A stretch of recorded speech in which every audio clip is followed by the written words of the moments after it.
विधानसभेचे अध्यक्ष राहुल नार्वेकर दोन शेतकऱ्यांचं भांडण सोडवायला गेले तर त्याचा व्हिडिओ काढून तुम्ही थेट राजीनाम्याची धमकी देताय।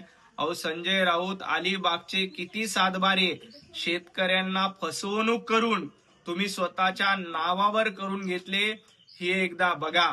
अलिबागच्या शेकडो एकर जमिनी तुम्ही दलाली करून शेतकऱ्यांकडनं फसवणूक करून हे अनेकांना विकल्यात आणि काही जमिनी तर तुम्ही स्वतः शेतकऱ्यांची फसवणूक करून स्वतःच्या नावावर घेतल्या।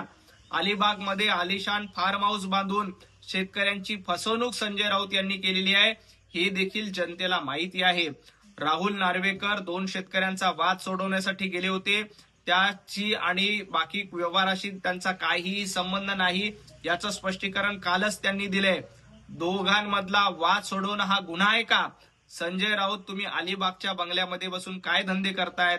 तुम्हाला शेतकऱ्यांचे प्रश्न देखील माहीत नाहीत, त्यामुळं विनाकारण विधानसभेचे अध्यक्ष राहुल नार्वेकर यांची बदनामी करू नका, त्या भानगडीमध्ये पडू नका। अलिबागमध्ये तुम्ही शेतकऱ्यांना कसं लुटलं ते एकदा सांगायला लागलं तर तुम्हाला तोंड दाखवता येणार नाही।